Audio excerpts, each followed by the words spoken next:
And we are live. Welcome to episode 32 of the RetroSlot podcast. This week, we're going to be talking about Gunstar Heroes for the Sega Genesis. We got a ton of retro news to talk about. And, Jay, you got an analog pocket, so I'm going to grill you to find out what you think of it so far. I know you haven't had a ton of time to play. I can't imagine what you've been doing. It's only Christmas time. Right. I mean, you How only was have your a holiday, family. by the way? Awesome. It was actually really nice. Unfortunately, my wife got a little sick on Christmas Eve, which kind of ruined some plans for Christmas Eve. But she got better. She's doing fine. And we had a wonderful Christmas Day and a nice weekend of just chilling. I got a bunch of car cleaning stuff, like a cart and some brushes and a steam cleaner and like a bunch of like that kind of stuff, which I love. So I was really happy with like the gifts I got and hanging out with my family. It was really fun. Played some video games, that kind of stuff. How was your holiday? Nice. I was just gonna say, how lame are adults that we get excited about the most bullshit things as gifts? Like, I got brushes and cleaning tools. I'm so excited.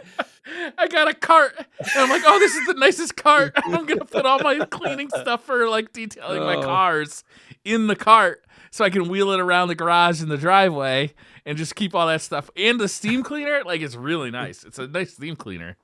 I hear you. I'm not judging. I got No. I got a few shirts. One of them was actually the wife killed it with one of the shirts. It was like a Target Super Mario Brothers 3, and it said made in the 80s.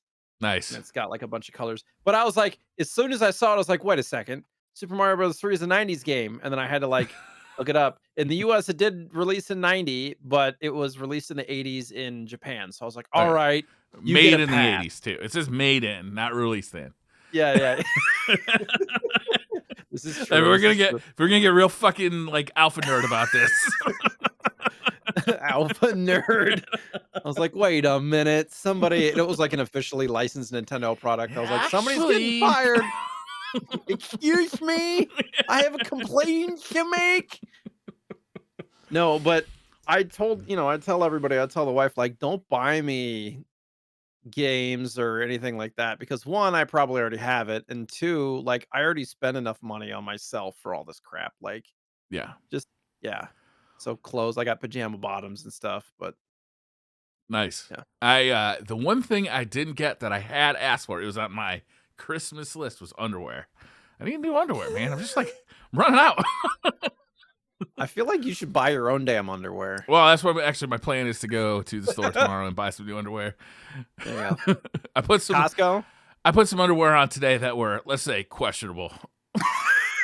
Got the holes in the crotch.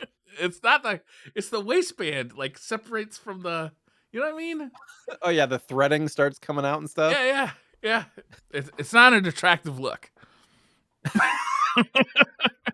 Hey, baby. Boing, boing, boing, boing, boing. How old are those underwear? It's not good.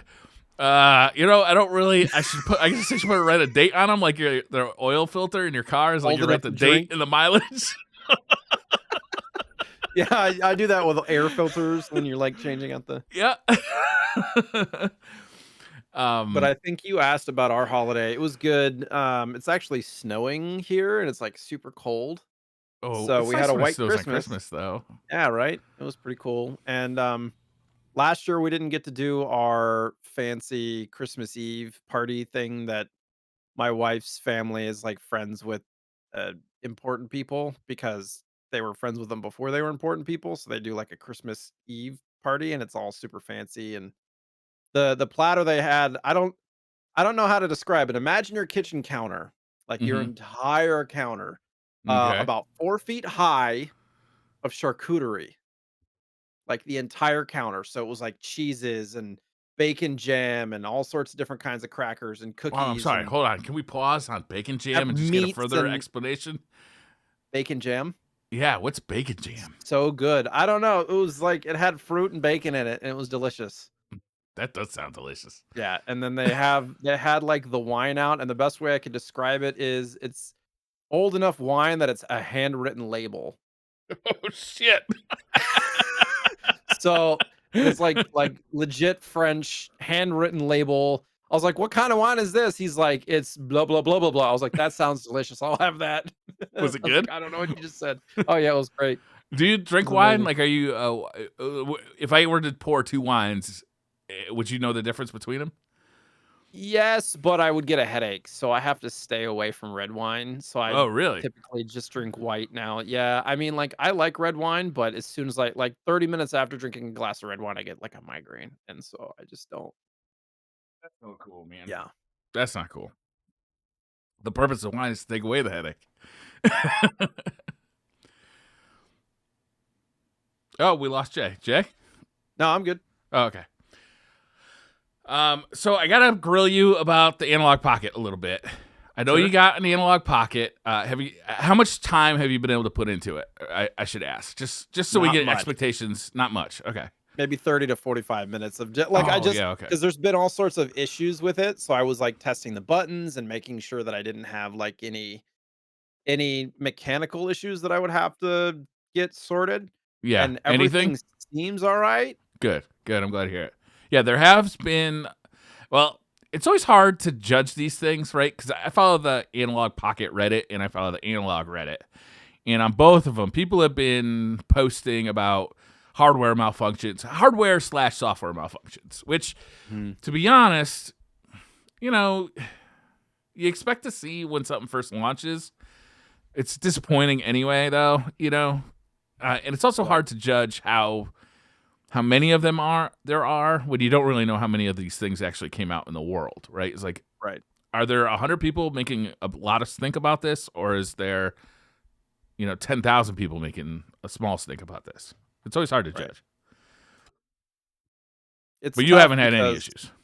well, yeah, I mean, it's tough too because we've been waiting a year and a half for this, and Yeah. to get it and to have issues, it's like, well, are we gonna be able to get a replacement? How long is that gonna take? That kinda thing. I understand it's really frustrating because you think about getting, like, an Xbox. If there was an issue with it, you just, like, RMA to Microsoft within, a month maybe max. But Yeah. with this, it's like, I have no fucking clue if I had issues with mine, what the kind of timeline there would be. From what I've read, they've actually been pretty responsive, and they must have kept enough in stock, like in their own stock, to be able to, Backups. Yeah. replace the ones that malfunction. Because manufacturing is hard. Manufacturing during COVID is extra hard. What I'm less forgiving about for some reason is there seems to be a lot. The software doesn't seem to be fully cooked yet, and Right. because the hardware was delayed so many times, like I'm kind of wondering, like, why is that? Like, that seems weird to me. But I mean, the games play. It's not like the games don't play. It's like that software that they kind of had on top of it that shows all that library features and stuff like that. That Mhm. doesn't seem to be working very much. But there's topics that are similar to what we talked about with the library and the sharing of playlists and stuff, and I saw a Reddit post today, and it was literally like, "This makes 0 sense unless it's jailbroken." Yes, which it Like, has not been jailbroken yet. right. So, yeah, people were like, "What are you gonna do? You gonna, like, share a playlist with somebody and they have to have all the same carts in order to be able to do it?" Like, it makes no sense. It doesn't make any But sense. as soon as it's jailbroken, it's like, "This is amazing." Yeah. So, yeah. Yeah. Once you can load ROMs and images of the games and all that stuff on there, like that's gonna be pretty slick. I use a program on PC called Launchbox, which does a very similar thing. Is it'll keep track of like how long you've played games. You can make playlists. It downloads videos of the game, so you can have like this kind of big screen, kind of almost like a jukebox for video games. I'm sure you've Mhm. seen it like on arcades and stuff like that, like the emulation arcades, stuff like that. It's really a nice functionality, and to have that on the analog pocket would be really nice. But it's not ready yet. What are you gonna do? They got it out there for some people. Yeah, we'll see. Sure. So, what was your first impression actually like opening the box up and sticking a cartridge in for the first time? Well, so I opened it up, and the first thing I did was I put the tempered glass screen protector on, which surprisingly I did with very little problems. Which Really, that for surprised me, me too. I'm a lot of terrible at that that. time is like, yeah, like fuck. Now I have like 7 bubbles. No, it was fairly easy. There's like I have like a teeny tiny bubble on one of the edges of the bottom screen, but you can't really see it. But it's Yeah. gonna bug me because I know about it. Um, but otherwise, Me and you are it's broken in the beautiful. same way that right that way. Yeah, yeah. It Just sucks. because It's a I horrible know way to be about it, broken. even though you don't really notice it. It feels really sturdy. But immediately when holding it in my hands, I was like, I need some kind of phone case or something, some kind of skin with a hard, and rubber, because I want to put it like I'm every time I put a card in, I'm like extra careful because people have been scratching the backs and stuff. And so like I don't want to scratch this thing up. I don't want to have to think about getting a replacement for this thing. I'm not gonna be able to travel with it because I'm gonna be paranoid that I'm gonna drop it. This is So weird because you wouldn't feel this way about a Game Boy, right? Like if you were to travel with a Game Boy, you just throw it in a bag and turn it on and play it. it depends on the Game Boy, and it depends on the condition because, like, I have some mint in box Game Boys that I'm not gonna do that shit with, but I have Let's some pretty say the beat up Game or Boy that you had when Game Boys were new and you were playing Game Boy regularly. yeah, because you didn't think about keeping it long term. Yeah, but this is a current modern system now. Yeah, it's hard to get right now, but eventually it's not going to be hard to get, right? I've Who knows? Analog Who stuff always knows? comes in and out. It's good point. So, Who like, knows? even the SNES, and I believe the Genesis potentially, at least the SNES, excuse me, has been taken off the store. It is not Again? available to buy right now. And they have not been communicating on when, like, the next time you're gonna be able to buy that stuff is. So, like, that's why I get paranoid. I'm thinking if this is kind of the definitive handheld that I'm gonna own, I need to baby this thing is how I feel. Yeah. Which is not really the intent, but yeah, it's an expensive handheld and I don't want it to get it all scratched up and stuff. So having some kind of protector, especially in this day and age where everything has a skin and a protector and all that kind of shit, like the clear case is fine when you're traveling, but not when you're Yeah. playing. Makes a good display case too for it. Yeah, it looks nice. Yeah. I was I was actually playing with my new 3DS XL. And when I say Mhm. new, I mean the name That's brand literally on what the it's thing called. is new. Yeah. It's not an actual new 3DS. And I had decided I'm gonna look for like handles for it. Like they Mhm. sell for the Switch. They sell Grips, like grips. Because I've never found it comfortable to play on this thing. It's just right. my hands get cramped up from extended play. Uh, and they still make them. They still sell them and make them. Like you can find them on Amazon and Etsy and basically anywhere. But the problem is none of those name brands are still around that you remember. Like I really used to like the Nerf ones. Do you remember the Nerf cases for the 3DS, Yeah. 3DS? Yep. And that's what I want for the analog. Is I fucking love those Nerf ones because that foam was very protective. It also added a lot of bulk to the thing, so people with Mhm. like adult sized hands had something to grip to. As And it opposed to also child's it's like a hands like mine. pleasing material, right? It was like that foam football squish was really nice. So Mhm. I don't think Nerf is around anymore. They definitely don't make gaming accessories anymore. That was a very brief thing that they did. But man, somebody ought to figure out the patent for or Crocs. Croc foam would do great too. That'd be Crocs, get on awesome. it. Let's go. Come on, gaming accessories, Crocs. This is a untapped fucking market. This is synergistic because gamers like Problem Crocs. The only problem with Crocs is they get that, like, ashiness to them. You know what I'm talking about? That rubber, if it sits for too long, it gets that, like, Oh, my weird my white Crocs don't sit, my friend. ash. They're in active rotation. If they don't get wet, they get that, like, because I have an Oculus Quest, and the kind of headband has that kind of rubbery material. Yeah, I busted it out a couple of weeks and weekends ago in Seattle, and the whole thing was just ashy white. I was like, "It's been sitting in a case. Why is yeah. it like this?" And you could, like, rub it off, but then it was like residue. It was weird. Um, That's that like so yeah, soft touch material. I hate that yeah, material. yeah.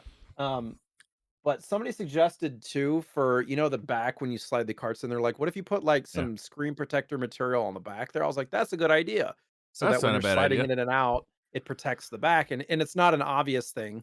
So you could Yeah, potentially get some kind of cutout. But there's some indented stuff there that you'd have to work around too, because it would not stick properly. I don't know. It's just stuff to think about, and I feel like people need to get on this to make accessories for it, to be honest. oh, the 3D printing crowd, I'm sure, is all over this thing, right? It's like Yeah.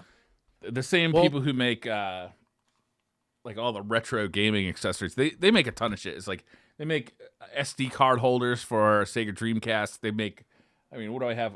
A case for my OSSC, a case for my SCART switch. I mean, I've got a ton of 3D printed stuff that I just order off of like Laser Bear Industries or wherever.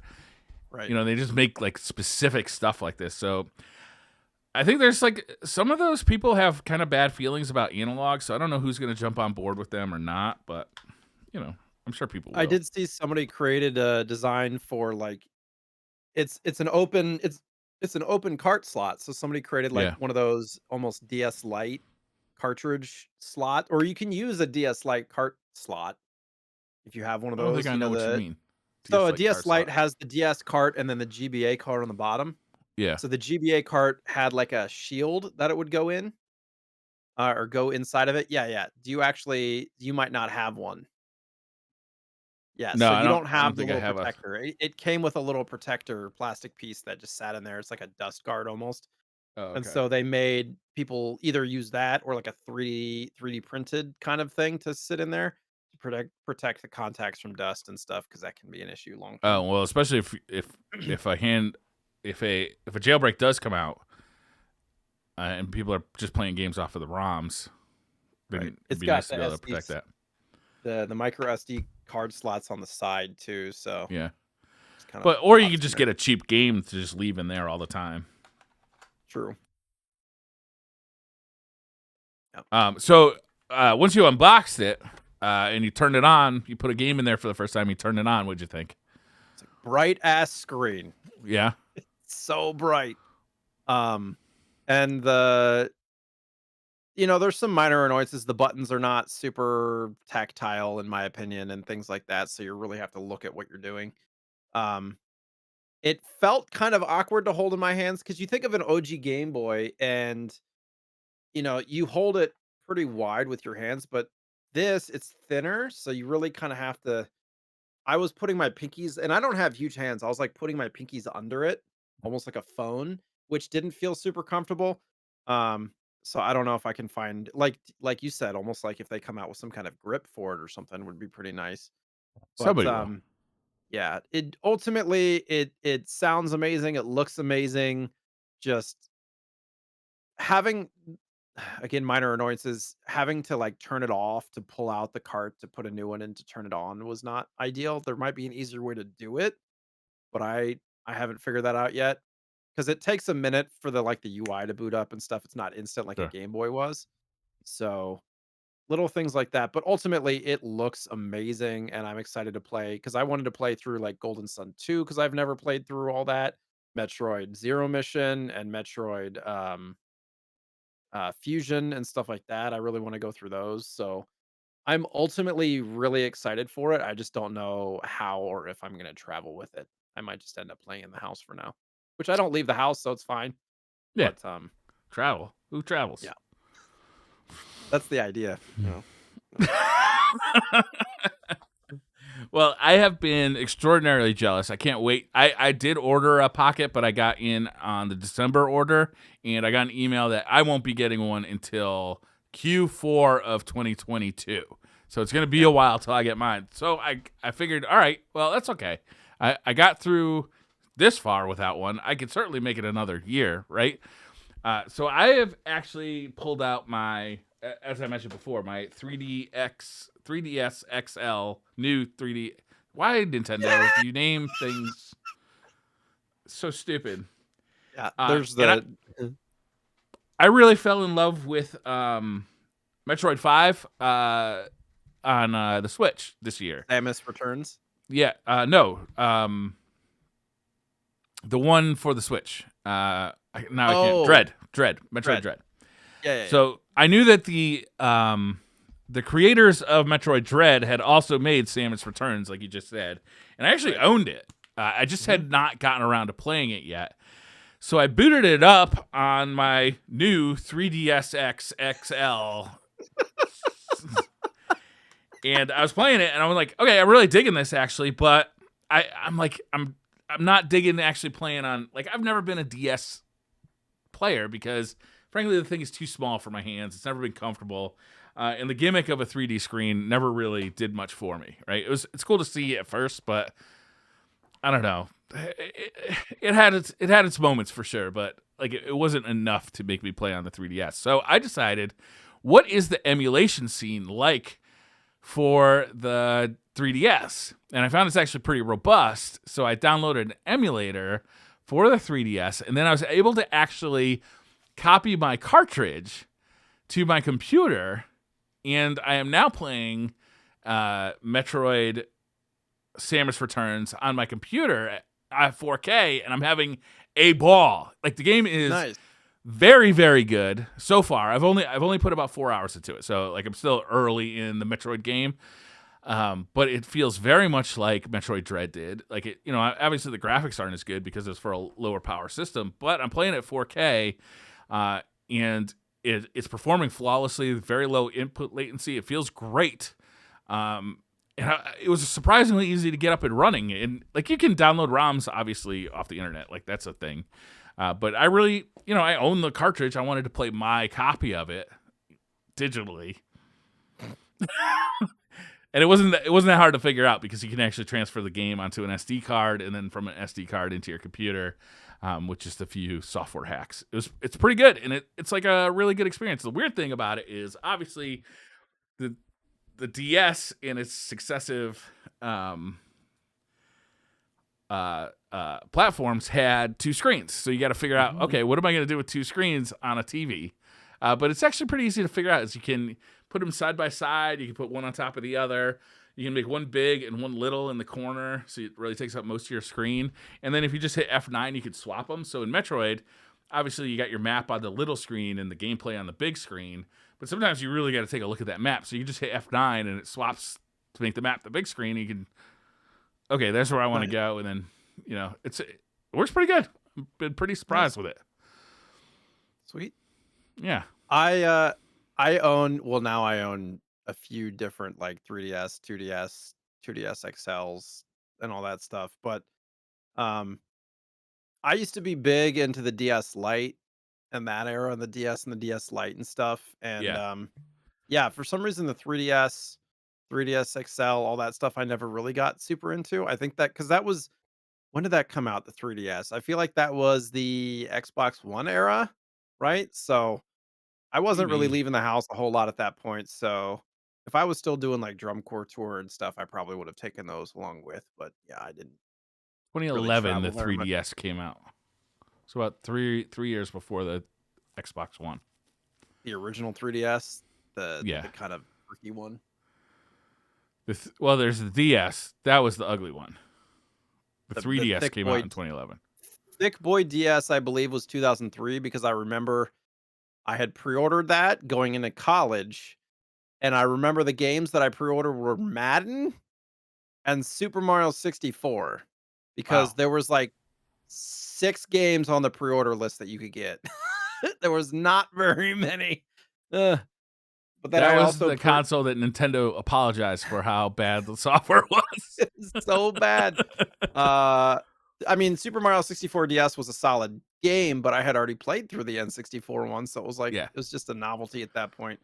And then I also was the kind of handheld gamer where I pre-ordered the DS Lite from Japan. I had it like a few months before it came out in the US Oh, because wow. it was just that much better, the DS Lite over the DS. It was. So The DS was pretty crazy, pretty extraordinary system, but it did not launch well. That's for sure. Like, it launched to a lot of people saying, "Why is there two screens on this thing? Why do I need this over my Game Boy Advance?" Like the Game Boy Advance at that time had a very good software catalog. It had a lit back screen. Like, it was a pretty nice piece of hardware. The DS was a lot bigger. There's two screens, which, you can only look at one screen at a time, as we all know. And it had a yeah, I stylus. mean, it was one of those things where I could see the potential for it, but a lot of games just didn't take advantage of it the right way. It was just they were just doing it to be gimmicky. But I was thinking Yeah. once they eventually figured it out and they simplified it, they're like, okay, we don't need to do that much with the second screen. Just make it, kind of a map or a display or something to look at to take advantage of. handheld games were tough because you'd have to like stop the gameplay to look at a map or something like that, which wasn't Yeah. ideal. So just having it more as a kind of a convenience factor as opposed to a necessary part of the gameplay is when they really started to figure out the two screen thing. But it took a while for sure. Yeah. I never could get on board with any of the games that tried to make first person shooters with a stylus as your right stick. Like Yeah. I couldn't do it. Like it was like I see where you're going for it, and I can understand this being like really accurate, but it's just not. It don't feel good. Like it feels like I'm doing homework. Yeah.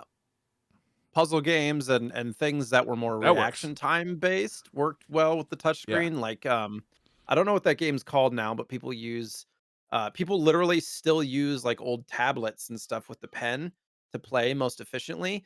The ones where you go like da da da da, but it's like music and they're doing like all the spinny thing. It's just like a Oh, million really? things going on screen at once. I can't remember what it's called, but people are like crazy with that. But I think that technology kind of started around the time of the DS because they were doing that touch and feel games and stuff like that on the DS. Yeah. They were fun. Anyways. Anyway. Oh, But sorry. yeah, the Analog DS Pocket's remember us. amazing. I I'm was glad to gonna hear it. yeah, I was gonna show you. Oh, there it is. Actually,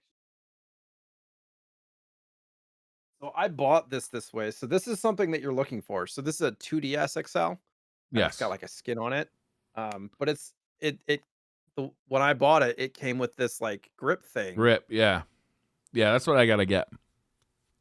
They definitely make them.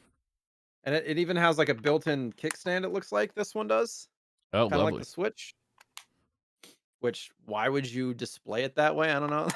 Here, Maybe if let you me got a not play fancy the game one, like you want it here. to like be standing Maybe up. if you were doing a puzzle game or something to kinda set it up that way would make a lot of sense. But now looking at it, I have way too many. Like, I have a 3DS, a 2DS XL, 2 new 3DS XL. I have too much shit. We got a Okay. shit ton of them around here because that was the console my kids were using. Like they grew up in the 3DS or the DS and the 3DS like life cycle, right? So Right.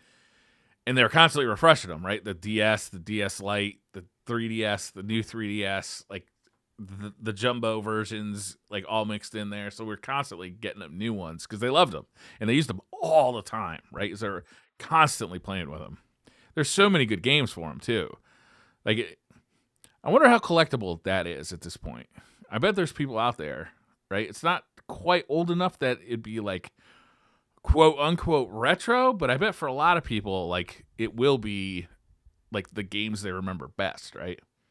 The ones that I see most collectible wise are like the Pokemon games or Of course. RPGs. Like there's Dragon Quest games and Shin Megami Tensei and things like that. Like the more kind of obscure JRPGs or games like that I see a lot of, or even like the Chrono Trigger DS game is quite sought after.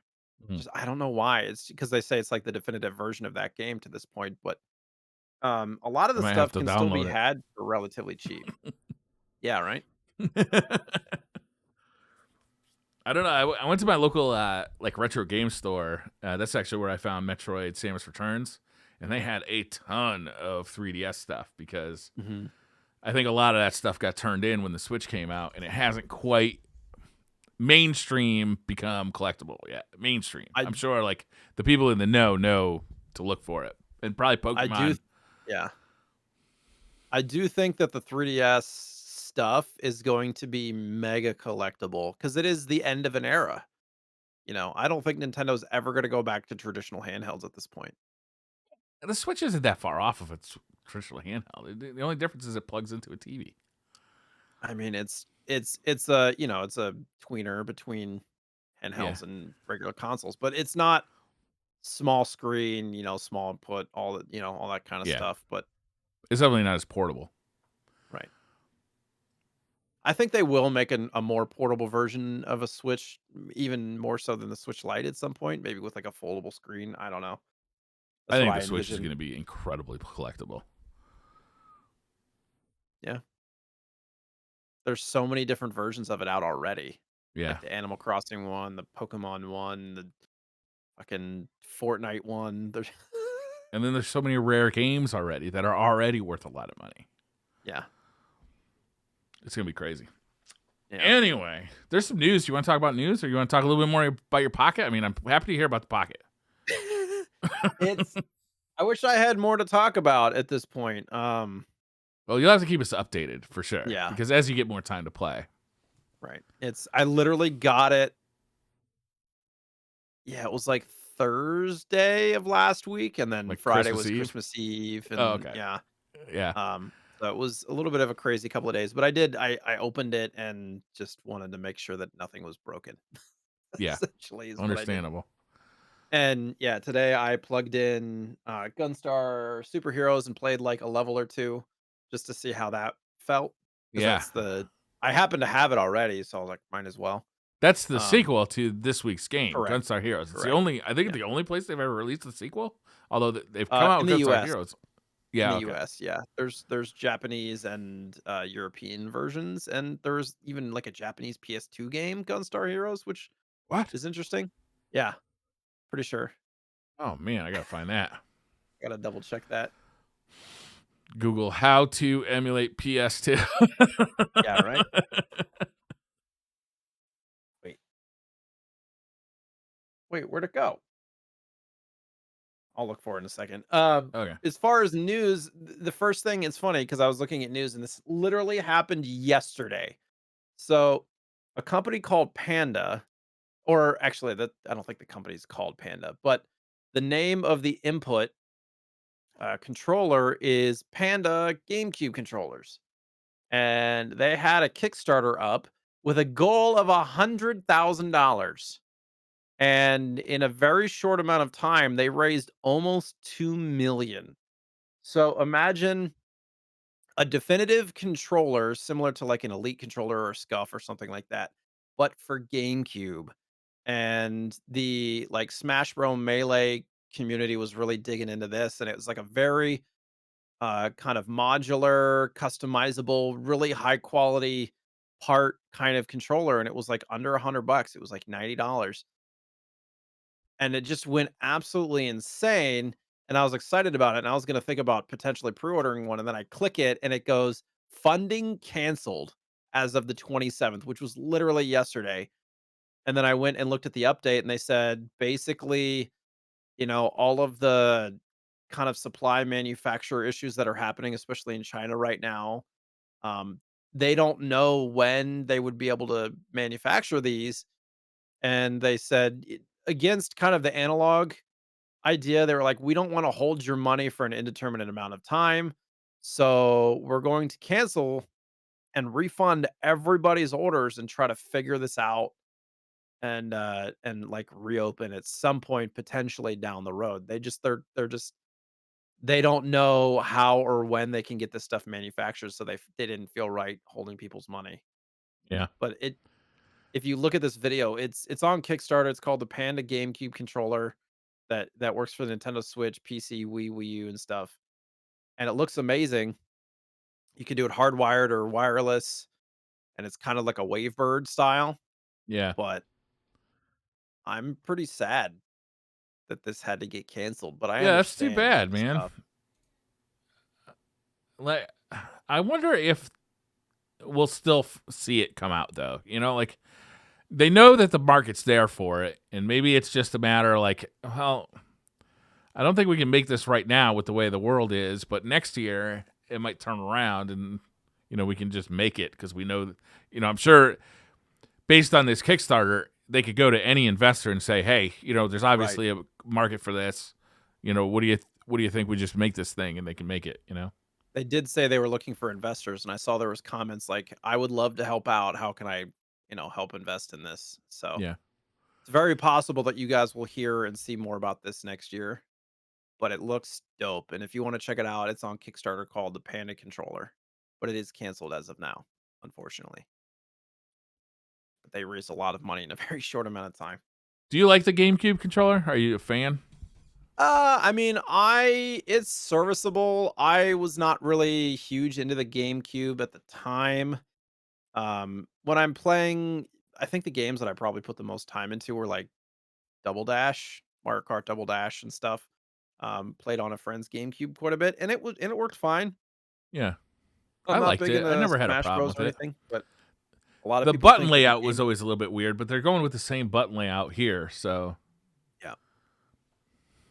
People say, especially for Smash Bros, that GameCube controller is kind of the definitive way to play, which is why Nintendo came out with a newer GameCube controller for the Switch and stuff. So it's just really interesting. You don't see that in many other systems going back to older designs Nintendo like has that. come out with, I think, 5 retro controllers now for the Switch. They've got the NES, the Super NES, the Genesis, the N64, and the GameCube.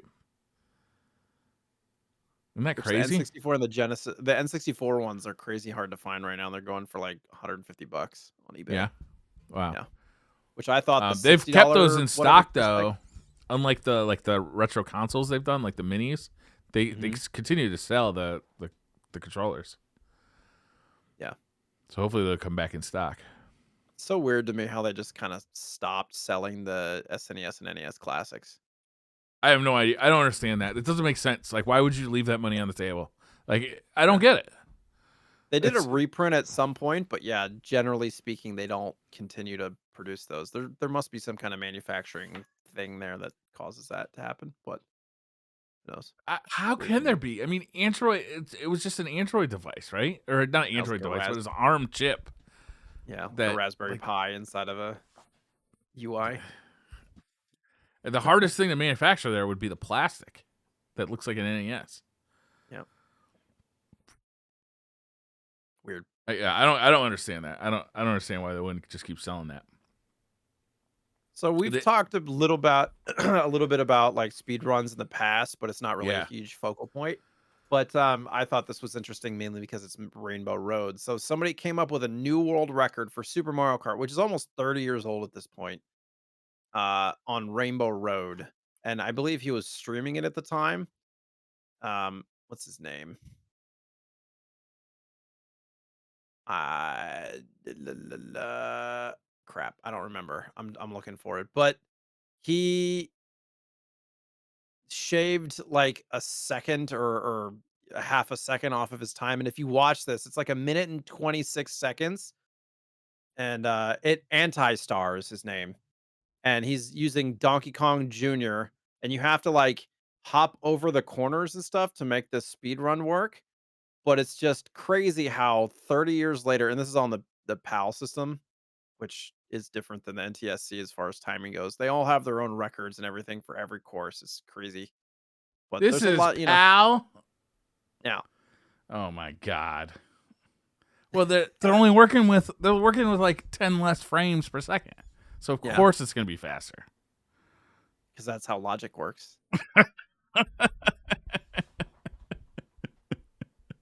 It's just crazy. And he's got like controller input, uh, camera and stuff like that, so you can see how many buttons he's pressing at any given time. Wow, Anyways, I thought that was that's cool. interesting. Um, Small story, and it might just be rumor, but Commodore 64 games are being teased as potentially coming to the Switch. Did you ever play the Commodore? But I owned a VIC 20. I didn't own a 64, but I owned a VIC 20 when I was a child. Um, Honestly though, these games are just a little too rudimentary for me to really enjoy anymore. Yeah, I feel like this kind of thing is I like it for the sake of history, like preserving history, but as far as Yeah. playability, I have 0 interest.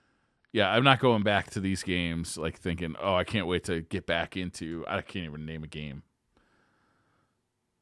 to be honest with you. I It think a was lot just of before people. my time, honestly, so I don't Yeah, have a lot of like nostalgia for it. nostalgia. Yeah. Yeah. And like the games They're when I play probably them, they're not my thing. if they can make it affordable, I might buy into it just to support the idea, but What if I they don't know. charge you another $15 a month a year? No, no, no, no monthly stuff. 20 buck flat fee for like 50 games. I don't know, like yeah, if it was a few bucks a month, I'd consider it, but that's about it. Did you ever play Gex? No, I don't think I ever did. It's like a PlayStation game, right?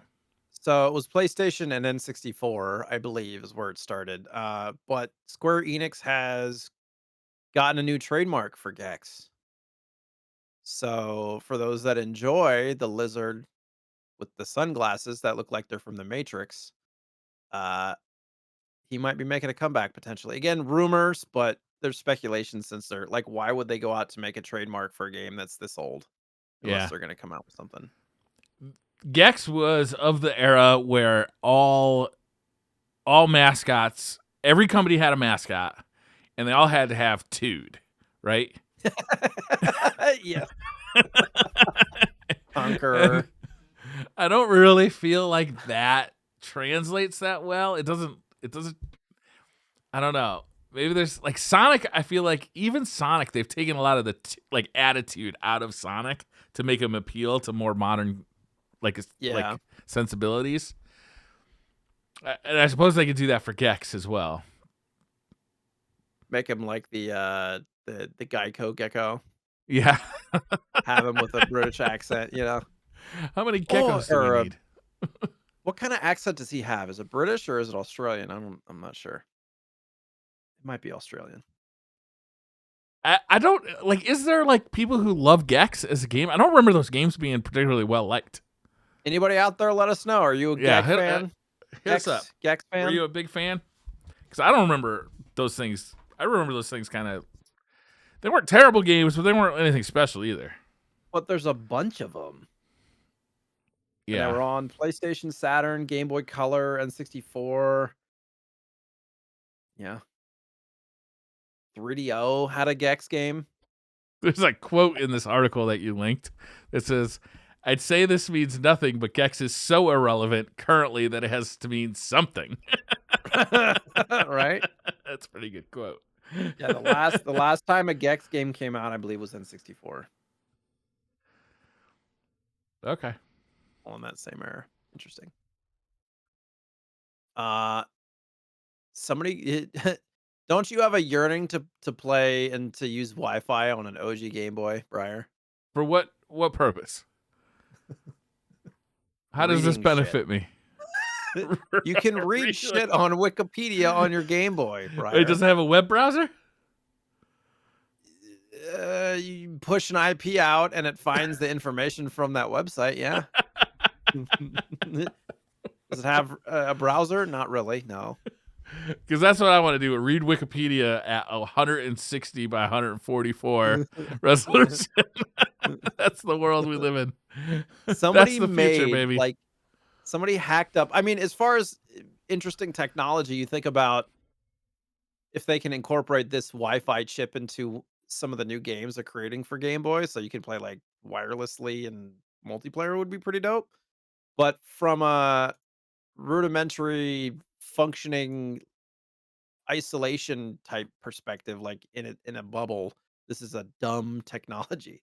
The fact that you can log in with a Wi-Fi chip on your Game Boy cartridge to read shit like To do Wikipedia. what though? I don't even think they do that. Like they are like showing that they are technically connecting to the internet, but they don't have the capability to interact with anything. It It shows at some seems. point, I think it might be at the end that you like use a serial test and you can put in like IP addresses and stuff in there. And in the Yeah, but beginning for too. what? Like they could demonstrate that it is technically on the internet, but like to do anything is Welcome to Wikipedia. Press start to enter a request. IP 192.168.2.148.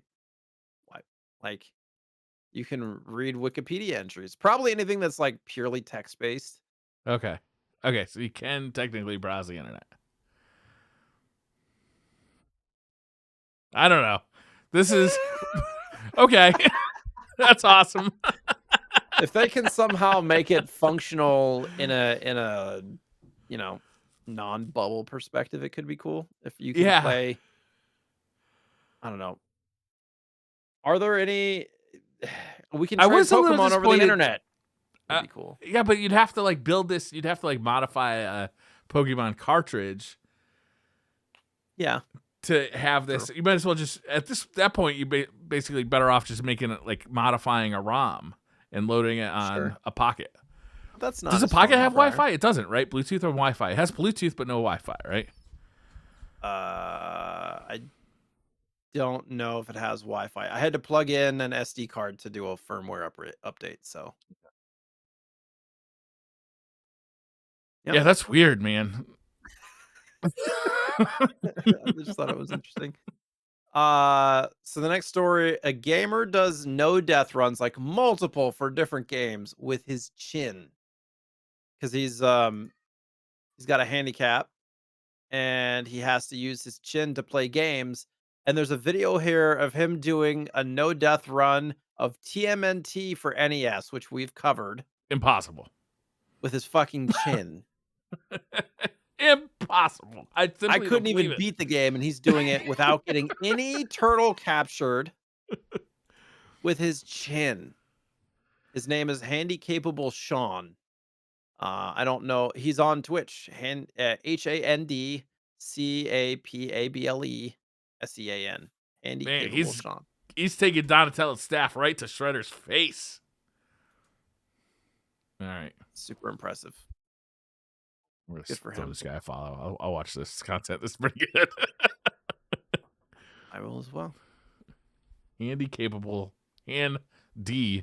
Spelled with a D, not D-Y. Capable Sean. Yes. Yeah. It's right here. Video proof. He beat it. He beat Shredder. Yeah. Deathless run. Unreal. No, it's crazy. And he does it with a bunch of other stuff. So the next story, it's not really news, but I saw it's news to me kind of thing. I saw Goth had tweeted about it, and then I like kind of looked into it. So there's a game / app / interface called EMUVR. And so if you have a VR setup, specifically like Oculus Rift and potentially Quest, if you have a specific way, you can go play retro games in a old fashioned room, and you can do it with friends like over the internet. So they can come into the same room virtually. You can like put carts in and hit the button and play like from a third person perspective or first person perspective, but like not on a big screen. You're kind of a few feet away from the screen, and it's trying to emulate the experience of like your childhood essentially. This is so fucking fly. It's like they have a CRT with a Super Nintendo sitting on the table below it. They pick up the Super Nintendo and stick a cartridge into it. Like, this is in VR, right? You're like moving and interacting with this thing. The room is decked out like it's in the 90s, like with like, you know, wood furniture and posters from like current games of the 90s. I'm going to download this immediately before they get sued out of existence. They even have an I Want to Believe poster on the wall. This is fucking awesome. This has been around for a while. I'm downloading this immediately. They're definitely going to get sued. Do you have a VR setup? Yeah, I have a complete VR setup. You know what we should try to do? Play some games together. Play next week's game together, potentially. That would be fucking awesome. I need to make sure that I can do it with my Quest, because you have to have some PC VR setup thing going on. You should be able to plug your Quest right into your PC. Yeah. So oh my god, they got Zapper games. I mean, why not? Street Fighter. Oh, there's all different. You can set up your room any way you want it. It looks like. I wonder if you can like hook a how you would hook a controller up. I wonder what the CRTs look like. Yeah. Yeah, like I do wonder. How do you hook up a controller? Yeah, because you don't really want to use an Oculus controller to play these games, I wouldn't think, but no, probably not. You could, but it wouldn't be ideal. Yeah. We'll look into it. Maybe on the weekends we can carve out a couple of hours to play. Yeah. This is incredibly. This doesn't look like how I'm going to play retro games like on the main, but it definitely looks like I want to download this and have fun in it, because it looks like it'd be a lot of fun to fuck around with. Specific games could be fun, like playing TMNT arcade and stuff with buddies. You know, like 4-player would be super sweet. Yeah, but I mean, they are definitely gonna get sued. I mean, so they're just providing the software. You have to provide the emulation, I'm sure, the ROMs and all that shit. Yeah. Okay. I don't think they have all the ROMs built into it. Like, But that they would be got the something that would plastic. They got the Super Nintendo and Nintendo. Like the NES like, the cartridges design, look yeah. exactly like the NES cartridge. Like they show a Bionic Commando cartridge, and it looks Mhm, exactly like a Bionic Commando cartridge. The art mhm. and everything is perfect. It looks like it's super high res too. Well, yeah, Rift is pretty high res. Yeah, this is fucking dope. Oh my god, you can put Yeah. a Christmas tree. I know what I'm doing tonight. Trying to set this up. Yeah. So you got the next story? Yeah, okay, so I watched this movie with my wife actually this weekend on HBO. It's called Beanie Mania. And it's all about, I mean, anybody who was alive during the late 90s will remember when uh many people were absolutely obsessed with Beanie Babies. And this is a documentary that kind of covers how they were created, how they became kind of like the collectible that they became, and then how like that collectible market flourished and then fell apart, and then kind of the legacy of Beanie Babies. And I know what you're thinking right now. I don't give a shit about Beanie Babies, and I don't either. But it was really interesting to watch kind of like a collector's market from that kind of got built up and fell apart, as a video game fan we're currently, I would argue, in a bubble, right? We're on the bubble of a collector's market. Um, Mhm. so this is, look, the movie is fairly entertaining because getting to know people who made big mistakes in the Beanie Baby world is just kind of interesting on its own. It's not quite like Tiger King level of like crazy, but it's crazy. But also like just kind of watching it in a world that seems ultra obsessed with physical goods right now. Like every physical good that you want right now is out of stock, and people are, you know,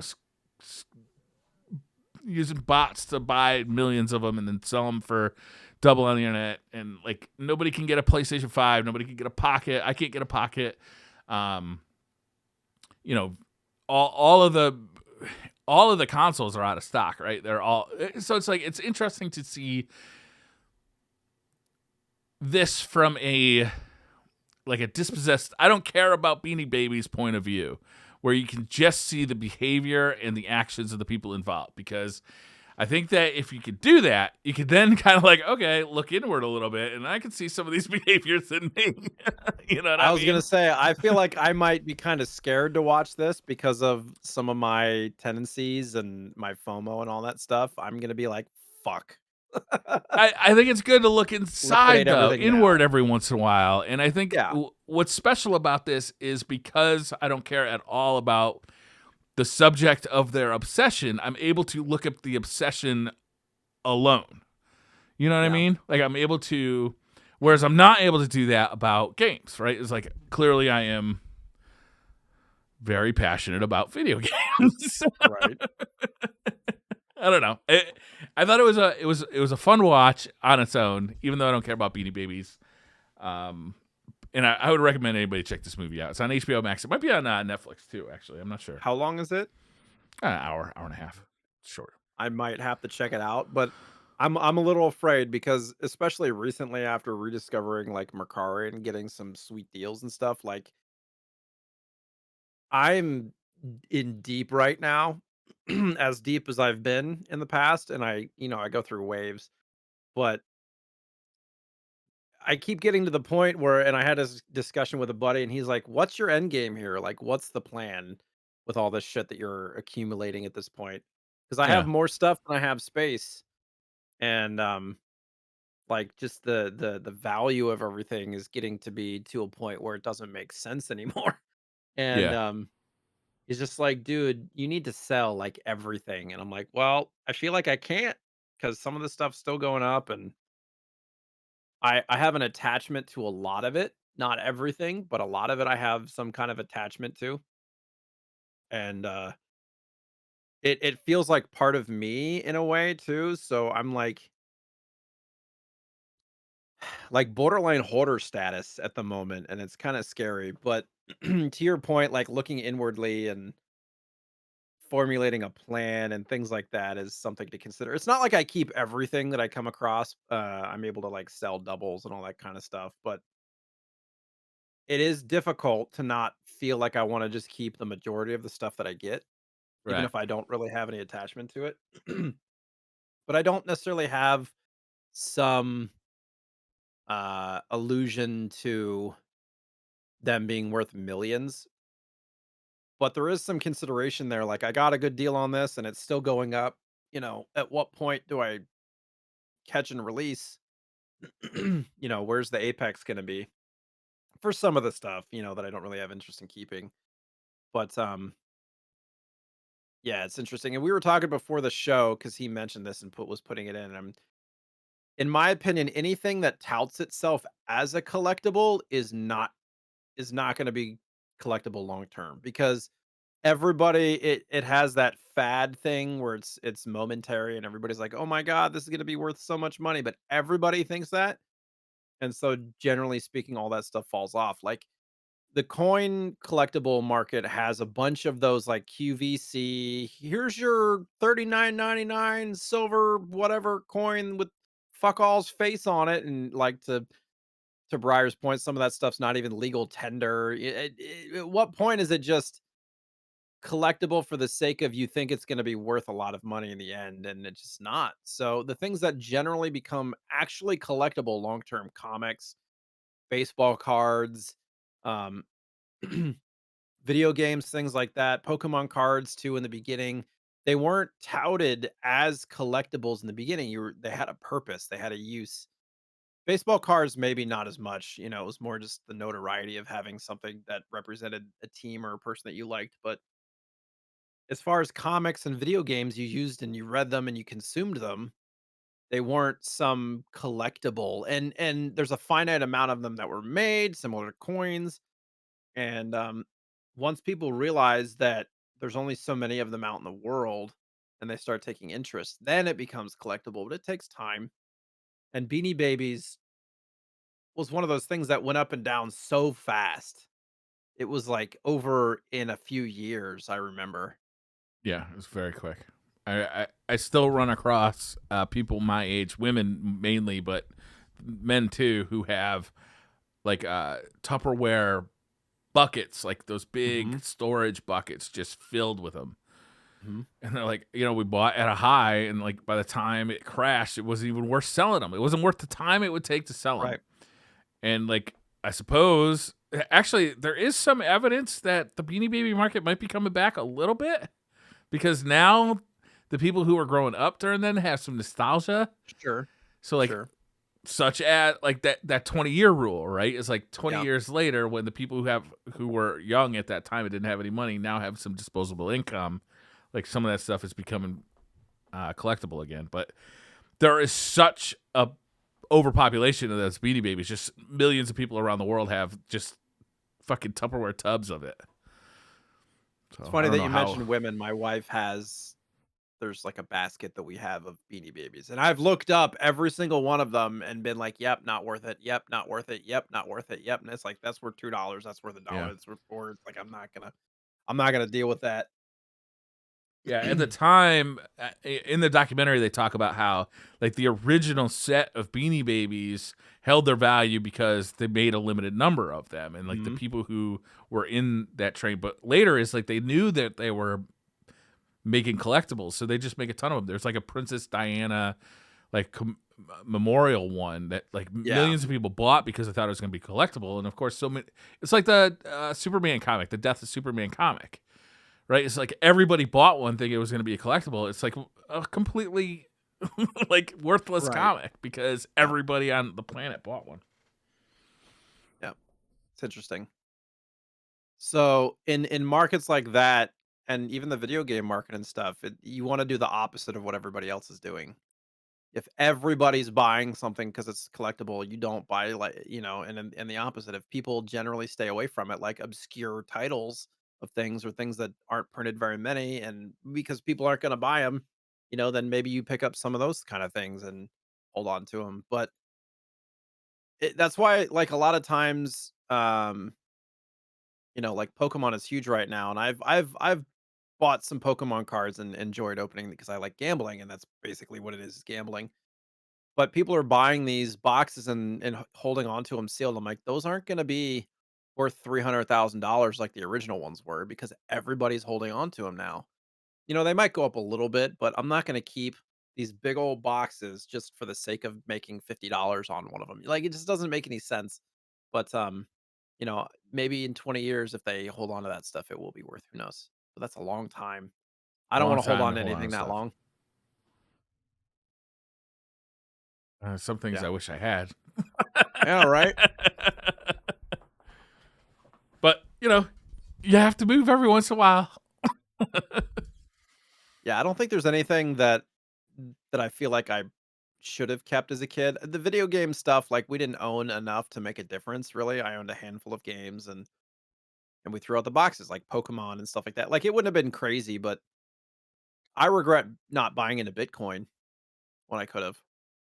That was like the Uh, one regret that I have. I suppose just, like in retrospect, it has become incredibly value. I don't know how long that value is going to maintain, which was the same reason I didn't put money into it then.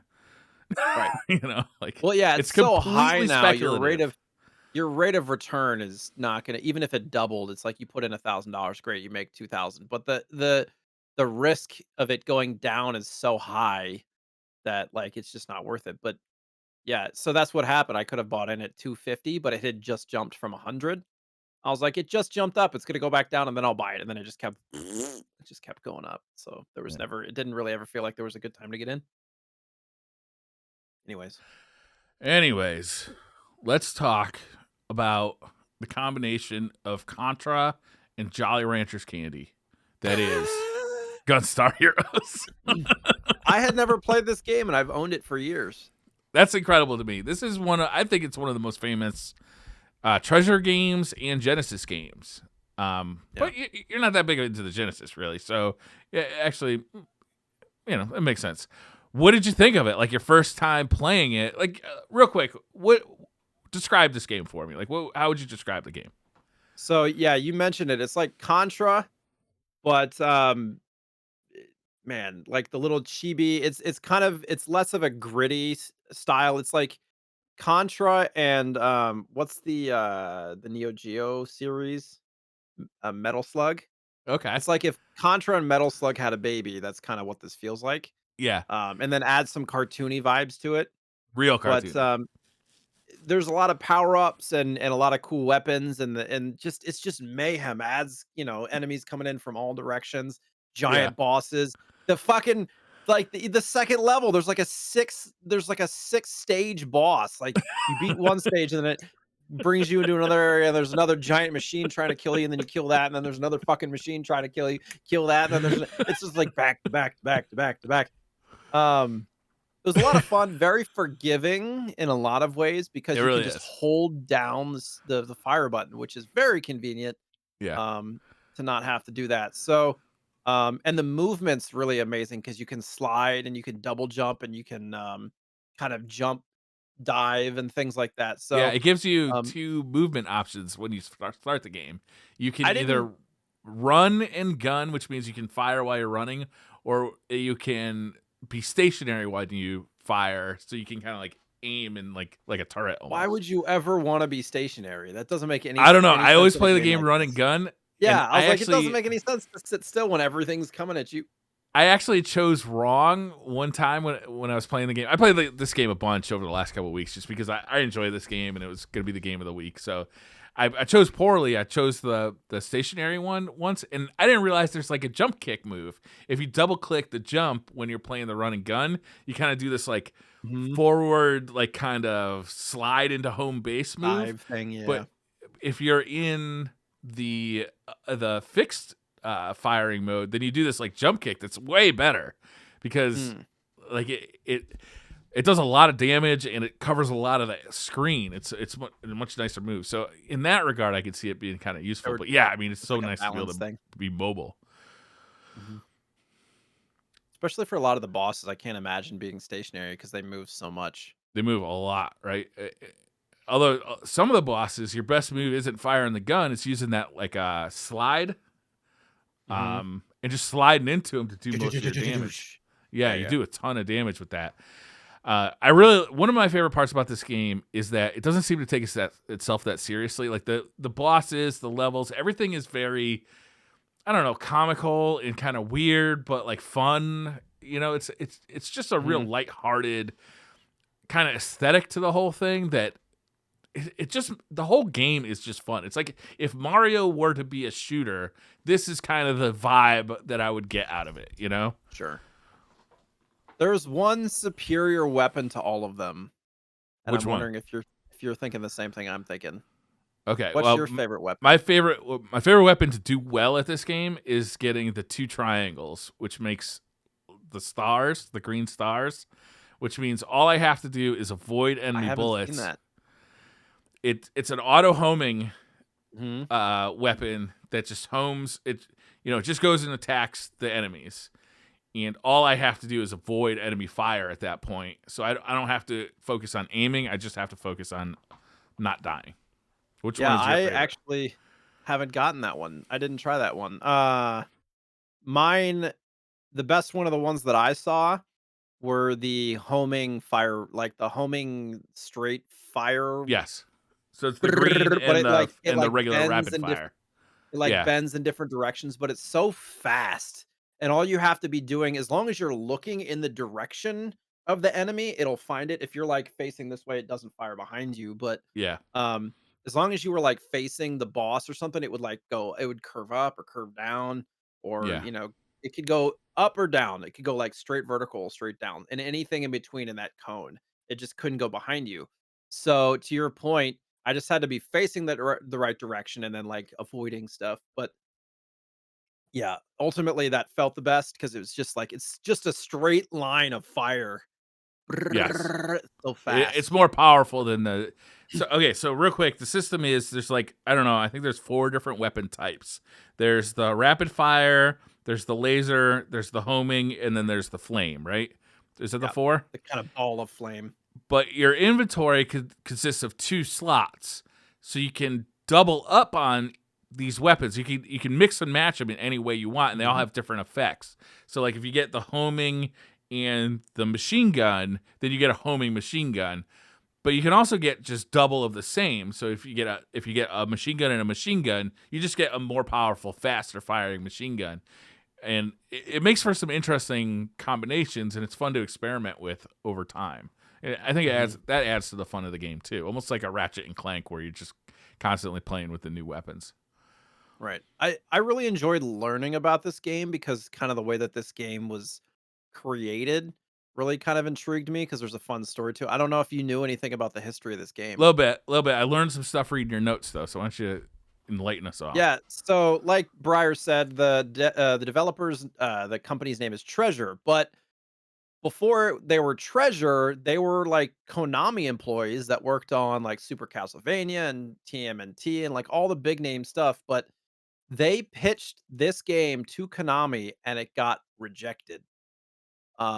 And they were frustrated. They were like, "Man, all we're doing is sequels. We think that gamers want original content and all this, that, and the other." And so they ended up kind of pairing off as a team of 8 or 9, I think, at that point. And they went to Sega, and Sega was like, "Well, you guys, you worked for Konami, but you don't really have much of a track record making anything on your own. So what we're gonna do is we're gonna license you guys to create a McDonald's game."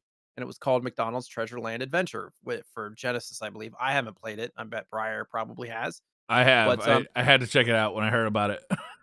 yeah, so they were developing this game, and actually, this McDonald's game got completed first. However, they got greenlit to work on Gunstar Heroes during their development time, so they split off their team into 2 smaller teams to work on the McDonald's game plus the GameStar or Gunstar game. And even though the Gunstar game got completed later, they ended up releasing that first so that that could kind of be their flagship product. Um, but when they were pitching the game to Sega, because they were kind of licensed by Sega at this point, 11 or excuse me, 12 of the, like, reviewing producers rejected it.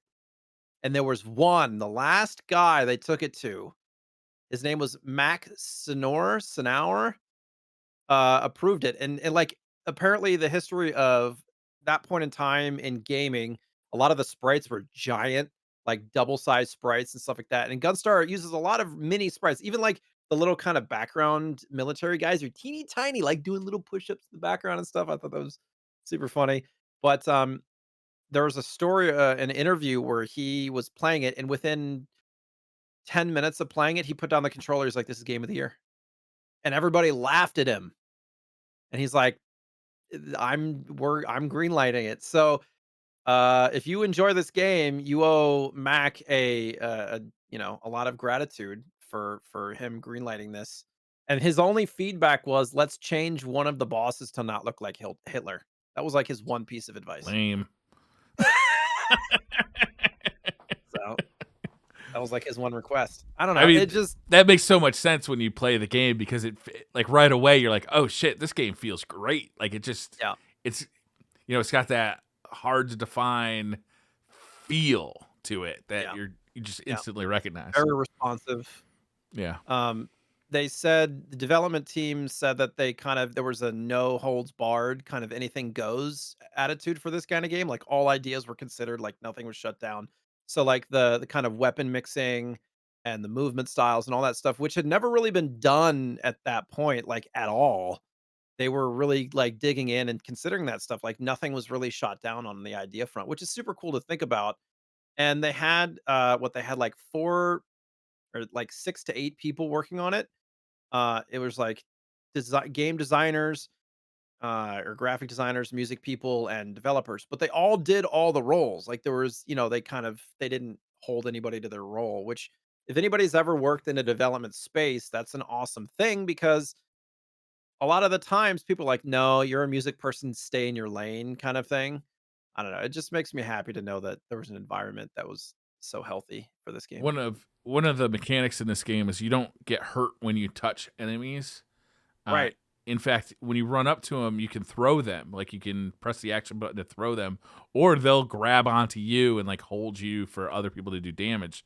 And that mechanic comes into play later when you get dropped into a level that's essentially like a game board, and a dice drops out of the Right. top of the ceiling, and you've got to like run up to the die and throw it. And throwing that dice is one of the best feeling like actions in any 16-bit game because there's heft to that die. It's a big die. It's a full man-sized dice, right? So it's as big as your character, and you grab it, you're like, "Yeah!"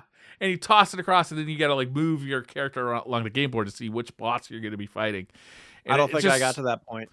there's That was so after the fourth many. level. Yeah, it must have been. There's so many parts like that just feel like completely original. It almost reminds me of Titanfall 2, where just like every time you turn around a corner, you're like something just completely new is confronting you, and it just feels really cool. You wanna know what, like, the first thing that I noticed as soon as I started playing? I had this interesting thought. So, like, there was a lot of comparisons to Contra, so my Mm. expectation was you get hit, you die. And I got hit, and I didn't die, and then I got hit again, and I didn't die, and I was like, "Oh, I can actually, like, play around." And then I looked at the upper left, and I saw, like, it's almost like Metroid type health, like Super Yeah, Metroid, where you're, like, 100, and then you get hit, and it goes down to, like, 90. And depending on how strong the enemies are, you lose maybe a little bit more health, like bosses, you get hit, goes down, like, 40 or something like that. But I really enjoyed the fact that it wasn't a one-hit kill, and there's, like, unlimited continues, and it's really I didn't play it on easy, I just did whatever the default was, which I'm guessing is normal. Um, yeah. I was able to get through a couple of levels just off the bat, just exploring and playing different stuff. And I really appreciated that from a game player perspective, experience wise, that it wasn't overly frustrating off the bat um, to force you into playing a specific way. I don't know. It was one of the Yeah. first things I noticed. Yeah, the game starts off, I feel like, pretty fair, right? It's like it's meant to be pretty approachable, I think, in the first couple of levels. And it starts getting more difficult. By the end, I feel like it's pretty difficult. It's not like Nintendo hard, though, like they say, like, like, oh, it's like so brutally difficult. Even by the end of Mm. it, it's like you kind of do this boss rush mode, which is presented in the most adorable way possible because you're on TV and all the bosses are in front of the screen watching you fight on TV, which is really, again, it's just like this really like kind of cool, like I've never seen that before, especially in a 16-bit game. And then you do the boss rush mode where the boss will walk from behind the TV or in front of the TV and then walk onto the screen where you are to fight him. It's like there's a bunch of stuff like that. It's just a cool ass game, man. Like they did a nice job. Yeah, I'll definitely be jumping back into it. I don't know how to do the easy mode, but I'll figure it out just to experience I think kind it's of just the under gameplay and options. stuff. Yeah. I don't know. I was pleasantly surprised. And it was one of those games where there's not a ton of these that got printed either. Like That surprised me. 100,000 I thought copies this was or one of the something like most that. popular games on a Genesis. I think there was like 100,000 copies made or something like that in the US. Really, that At explains least why I can't initially. find one. They might have made more, but I think the initial, so one of the biggest things was they didn't know how the reception was going to be. So they only printed 10,000, I think, of these in Japan, and they just like immediately sold out. So they're like, all right. In the US, they came out with 100,000, and again, it was pretty much once like word got out, because it was all word of mouth and stuff at that point. Once word got out, it got pretty popular, but Yeah, it took a little bit of time to get there, I think. I was lucky because But my buddy Andy bought it, or he either bought it or he got it for Christmas. You know, we were of that age where I can't imagine he bought it with his own money. He didn't have a job or anything, but he got it and he invited me over to play it with him because it's a 2-player game. You know, similar to Contra, you Mhm. can play like co-op. And I mean, we put hours and hours into this thing. We beat it over and over again, and then I even borrowed it from him at the time, so I could play it by myself because it was so much fun.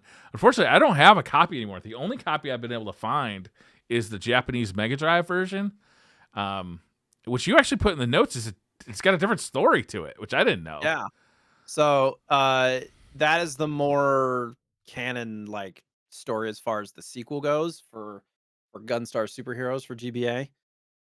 It just seemed like the American version, as I read them, were it was kind of a just a pared down version of it, just to simplify it. The Yeah, Japanese version felt more like inappropriate, almost like Super Mario RPG. There's like a boss, and there's like, or maybe even Link to the Past, where like these pieces that get lost, and you got to go kind of retrieve them, kind of thing. But in the US version, it was just kind of a weird pared down version of it. yeah. There's like gems that you got to collect. And I don't know why. And the boss still vaguely looks Nazi-ish, Yeah, the but red definitely suit not kind of, yeah. Hitler. Yeah. It's a fairly expensive game. I got a long time ago. I don't have the manual for it. I just have the case in the cart. Yeah. But I've been keeping an eye out to see if I can find a deal, but I mean it's like 150 to 200 bucks for complete copy. Oh So, man, really? That's yeah. expensive for a Genesis game, I feel like. Yeah. It's one of the more expensive. I think a cart only is like in the 60 range, 50 to 60. Yeah, I just looked it up on eBay and I see a box only for $65 and a cart only for 50. Mhm. I So mean, yeah. I've had that game for like 5 or 6 years, I think, in my collection. So, and I don't really collect for Genesis, so I'm sure that it was part of a lot. And I was like, "Oh yeah, the people said this is a good game. I should keep it." Oh man, here's a brand new factory sealed authentic USA for only $4,999. You could get a Oh, they can't give me free shipping on that $5,000 fucking game. Yeah, right. They're gonna charge me Extra 20 $20 for bucks. shipping.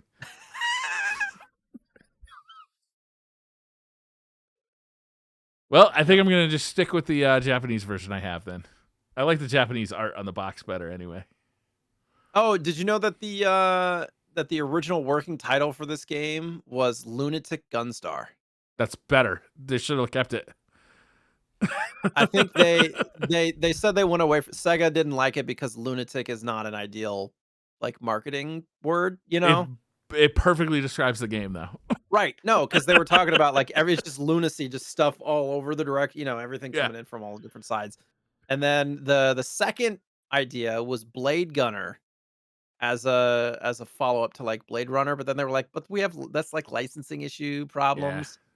And That name so sucks. Gunstar Heroes was kind of, everybody likes heroes, like, who doesn't like heroes? Yeah. Lunatic Gunstar though. Man, that would have been Yeah. they would have sold another 100,000. This is available in the Nintendo Switch expansion pack as well. That's great. I'm glad to hear it. So if you have that, you can check it out. I'll be honest with you. I'm coming around on that Nintendo expansion pack.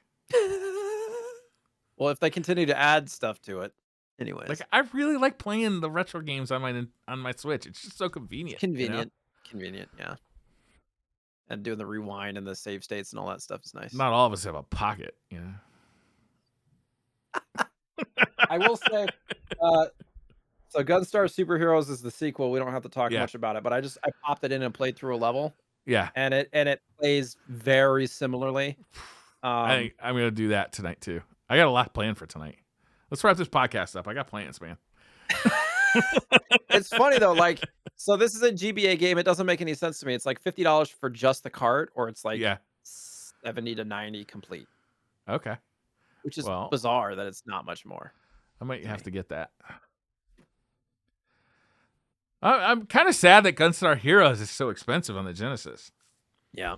But, I'll just play the ROM. What the fuck do I Good care? games. A lot of times, good games that didn't print a bunch are usually expensive, especially on like a Genesis.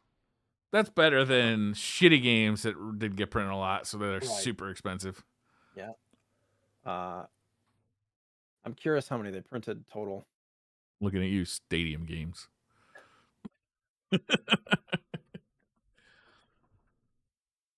Sorry. Also, by the way, if you have access to McDonald's Treasureland Adventure, you owe it to yourself to play it because it's a surprisingly good video game with a McDonald's license. You play as Ronald McDonald in what can only be described as a unicorn's seizure of color, like, on the screen. It's just fucking, like, every color is always displayed all the time on the screen. Treasure was able to do things with the Genesis graphically that I don't think any other developer was doing. Like, they just made beautiful ass video games on the Genesis. Like, you just didn't see that. The knock on the Genesis compared to the Super Nintendo at the time was it just couldn't display all the colors the Super Nintendo could. So even though the Super Nintendo didn't have as much processing power as the Genesis, a lot of the games, especially screenshots, looked a lot better. But not Treasure games, man. Treasure knew how to make that Genesis sing. I should find that interview and send it to you again, because they talked about like how they made use of that space, like in the background and stuff, and they did some parallax effects and things like that they really had to figure out the color space for, which was interesting. Just like hearing the technical side of game design is always interesting to me because I love that stuff. But to answer the question, the game shipped in total around 70,000 copies in Japan and 200,000 overseas, which is not very many. No. Wow. Man, that doesn't jibe with, like, as a kid, I thought it was like a superseller because all my friends bought it because it was such a good game. And, like, Andy bought it, and me and Andy would just talk about it constantly because we were fucking annoying or obsessed about it. But Treasure is kind of a sad story, right? Because they're out of business now. But they made some wonderful games over the years, like over and over again, like stuff that people recognize but haven't necessarily played because a lot of their stuff was kind of stuck on Sega consoles that became less and less popular over time. Like, it got moved, like, over time they moved over to like Xbox 360 and Nintendo DS, but like some of their best work was really kind of stuck on like the Sega Saturn and the Dreamcast. Did you know there was a Game Gear version of this in Japan? I didn't know that.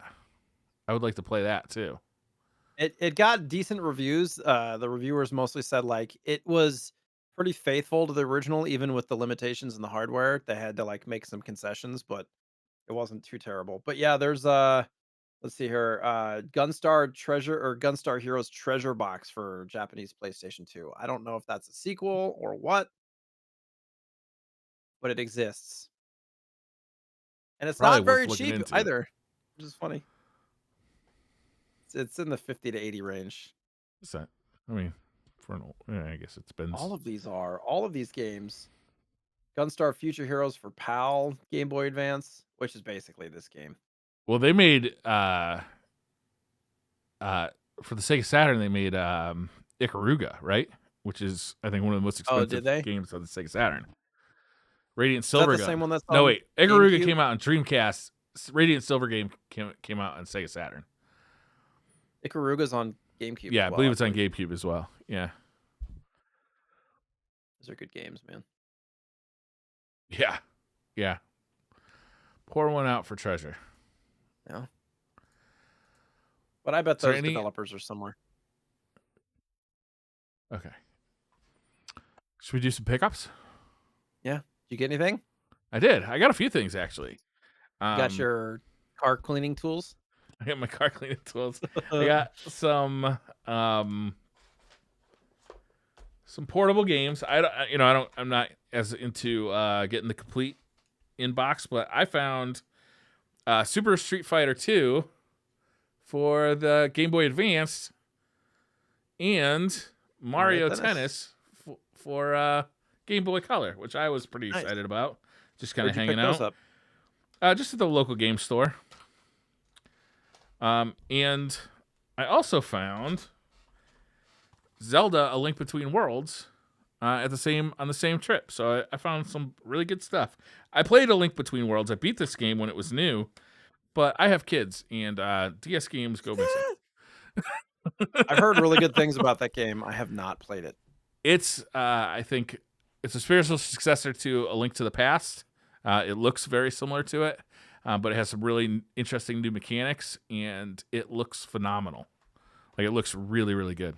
It's a fun game. I highly recommend it. Probably would be better now that I've actually beat Link to the Past to play through. It would definitely mean more, because I think part of why it was so good was because it was a connection to A Link to the Past. But I mean, I think it's a great game on its own too. It stands on its own as a great game. Is it as frustrating as Link to the Past was? I don't remember it being that frustrating. I played through it when it came out. I'm guessing it came out in like 2015, 2014-ish. I don't know, around that era. And I played through it like leisurely, having a good time. I don't remember it being. I am one of those people that will absolutely go to the internet and look up hints if I'm stuck, though. Gotcha. Yeah, just as a quick, if anybody's like, wait, Link to the Past frustrating? Yeah. So I played it and was trying to not have too many hints, but ended up needing chat to basically tell me where stuff is because things are like hidden and there's no real way to know unless you have some kind of map or walkthrough or somebody telling you where to go. Cause like you literally could search for hours and hours and hours and not know what the fuck to do. Yeah. That kind of stuff can be frustrating to me to just like similar to Super Metroid. If you don't know, you don't know kind of thing. There's pressure when you're streaming too that I don't think you feel when you're true. just playing through the game casually. Because like getting stuck on a game when you're streaming is, it can be really hard to do as a streamer. Like, hard to manage that. Yeah, I highly recommend it. I mean, I don't know, is 3DS retro? I don't think so. It's only like 7 years old. But 3DS. I know that game in particular kind of feels retro because it's it's like kind of a callback to a retro game. I mean, 3DS is 10 years old. Yeah. I don't know if I'd call it retro, but it might be in the retro conversation mainly because it's not supported anymore. Yeah. And A Link Between Worlds, I think specifically, because it's connected to A Link to the Past. But I did get a chance to play Super Street Fighter 2 for the Game Boy Advance. This game's not fun, really, honestly. Like, you just don't have enough buttons, and it doesn't feel super responsive, honestly. So I wasn't really digging that. I'll probably keep it just as like a fun thing to throw in. I was playing on my DSi though, and I don't know if maybe playing Game Boy Advance on a DSi isn't the best. So I'll probably pull up my DS Lite. Yeah, DS Lite. It's too many. And the only reason I clarify that is because for some reason the DS Lite is worth more than DSi. The DSi is the one with the camera on it. I don't know why that is such a pooped on handheld. I don't get it. DS Lite? The DSi. DSi. Does the DSi have a Game Boy Advance cartridge slot? It's literally the same thing as the DS Lite, but it has like a camera on it. I don't know if there's any. There must be some kind of internal difference that I don't know about. That I've got one of those around here too. It's a nice matte black one that I haven't seen in about 3 years. Yeah, they're not shiny. Yeah. I So know I we have have a a lot ton of of these pickups. fucking things. Okay, yeah, Yeah, go ahead. I have a lot of pickups. I tried to like keep some of it out just for the sake of time. I got a bunch of like new boxes to upgrade copies of mine and some other stuff that were just mainly condition upgrades. So I tried not to focus on those. But obviously the analog pocket I got white. I saw some of the video and pictures of the black one. I had pre-ordered both, but I ended up keeping the white one, and because the black one, it felt smudgy. Like looking at the stuff, I was like, it looks kind of smudgy. It doesn't look as clean. Yeah, And every time I was telling Briar before the podcast, every time that I see one of those like refurbished Game Boy Colors that are white with the colored IPS screens, I'm like, those look so clean those do and look so good. nice. So I really like the choice that I made. I don't think Very you can happy go with. wrong either way. I think the black looks great. I think the white looks great. The black hides the bezels. I think a little bit better. Like this, Sure, sure. the where the white you could obviously the white bezels, but I think they're both fucking awesome. I think the white, white gets dirty from your finger grease more than black does, but black gets smudgy.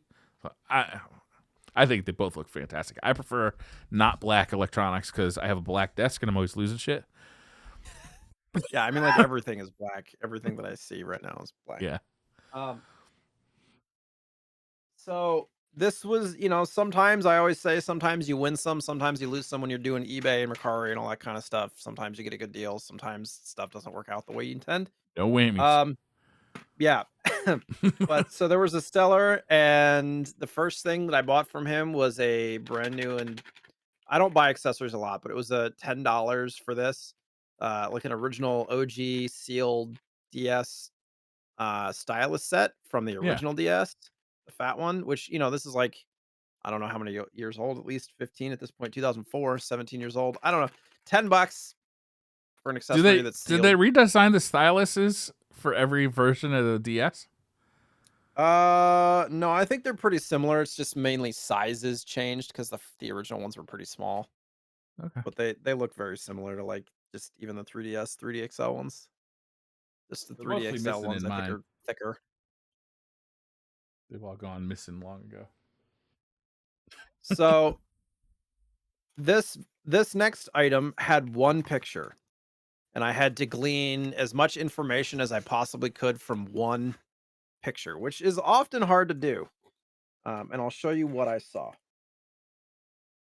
quickly, just real quick. I want to give you the perspective and I want to ask you what you would do if you saw the same thing. So it was the same guy that I got the brand new thing, and then the next thing that he listed was this. Ooh. This was the picture. Okay. So the original DS, which I don't have one of these in box, and the box With Metroid on the cover. on the cover, but this is it. It said DS. Like the description was literally Nintendo DS. There was no like what's included, what's in the box, Yeah. condition, nothing. It was this. Yeah. And if you don't make a quick decision a lot of times for something, you're going to miss out. Gonzo. So I was like, you know what? The box looks like it's in decent shape. The unit doesn't look like it's super messed up. I'm going to take a chance. And I did. And it was a winner. So the box is in amazing condition, very Yeah, it looks little good. wear. The unit has like one scuff on the top, which is consistent to another handheld that I have. I think just because it was sitting in the box and maybe jostled around a little bit. But I opened it up and it had the plastic bag for the unit like stuffed in there. It has the little thing to put in between the screen and the unit that was stuffed in there. The unit itself is beautiful. Um, very little wear on this thing. And like you can tell on the back too, if you're watching YouTube, just how Yeah, clean that the thing's label never is and been stuff used.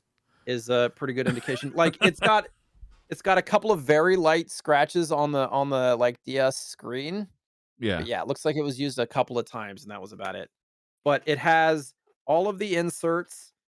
It has the Metroid Prime Hunters thing that looks like it's never been used. It's still got the little like uh all like everything, all the inserts, everything's in there. So like it ended up being a huge win, probably goes for about 3 to 4 times what I paid for it, but Wow. Nice. I didn't have an inbox DS in good shape, and now I do. So now I have like all of the pretty sure the only handheld now that I don't have inbox is a Pocket, or excuse me, yeah, Game Boy Pocket. Everything else I have complete inbox at least once. Which one is that? Is that the black and white one with no backlight? That's still like the Game Boy Correct. Well, size they and had shape. different colors. Yeah, yeah. So it was the one before the color. Okay. So there was the OG Game Boy, and then they had the Play It Loud series with all the different colors, and then they had the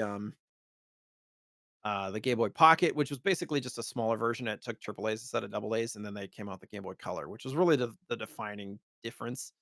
But then the Game Boy Advance, Game Boy SP, all that stuff I have complete in box. So now I got like the last thing that I needed, um, kind of complete that series, which is cool. I got a whole box of stuff here. I'm gonna try to go through quickly. Some of the stuff I might talk a little bit more about. Um, Halo 1, which I didn't even have complete, but I got it for $1 plus shipping on Mercari, and the only reason I bought it is because it's the original first release version of it, not the not for resale version, which is this is more sought after. So I got that. And in the same vein, Sonic the Hedgehog, the retail version, the not pack-in version, because the pack-in version says not for Yeah. resale, and same thing on the cart says not for resale, but this one is the retail on the shelf version, which I assume is fairly more rare, but these were priced at like the not for resale versions price. So, and another game that helps complete a mini set for me, Punch Out for the Wii. Oh yeah. Hell yeah. That game's fun. Yeah, so I had, Punch Out, Wait. Mike Tyson's Punch Out and Super Punch Out, but I didn't have this yet because I don't really collect for Wii. So, Yeah. But that is the version. That's the new version that you use the Wiimotes to box with, right? you can use the Wiimotes to box, or you can use it sideways with just the normal. Okay. You can also apparently I learned this, you can use the balance board for, like, Oh really? ducking and dodging, Oh yeah, neat. so that's cool.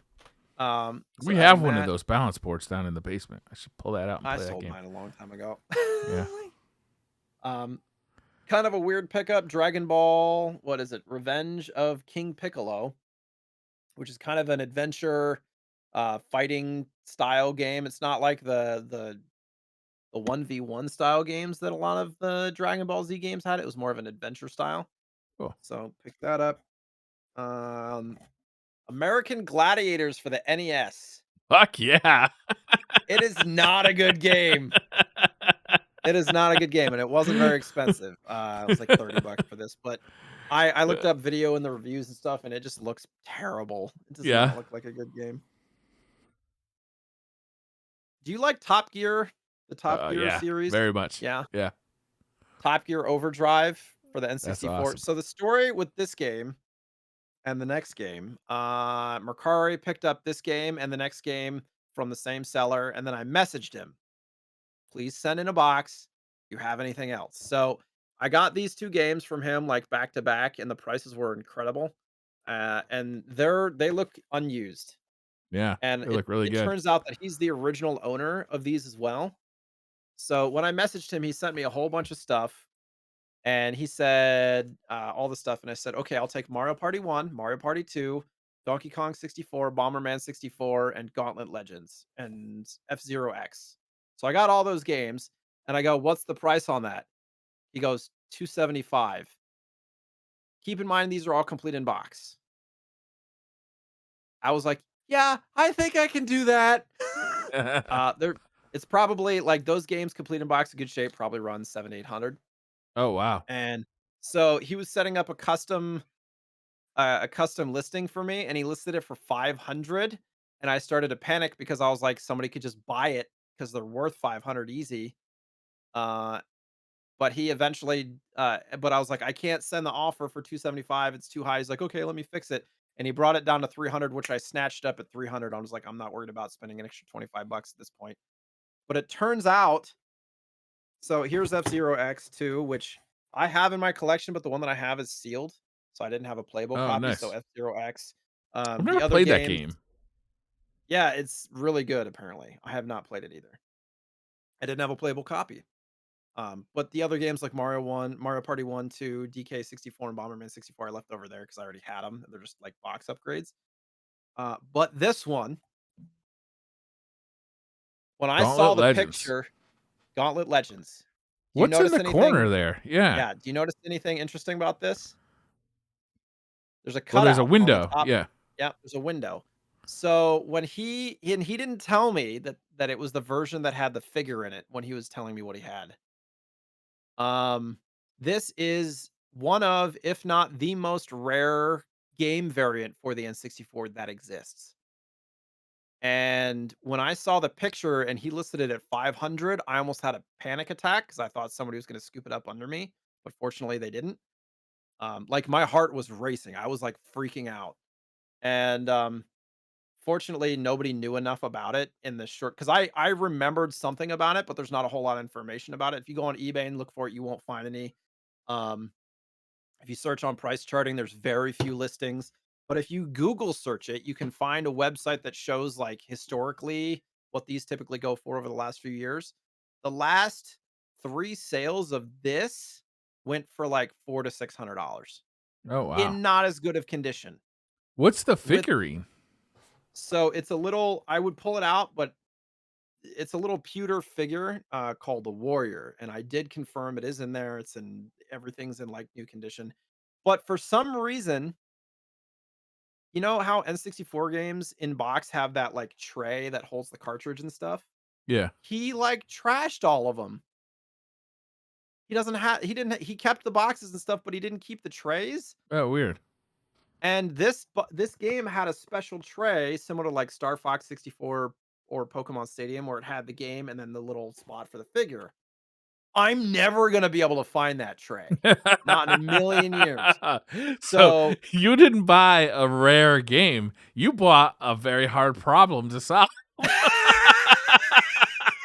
very true, very true, but, like, so it's basically he took, like, glittery tissue paper and wrapped the game and the figure up together and stuffed it in the box. Um, it's still like, the box is in amazing shape, like, I've Yeah, never it looks new. the it it is amazing, but it doesn't have the fucking insert, and I will never be able to get it.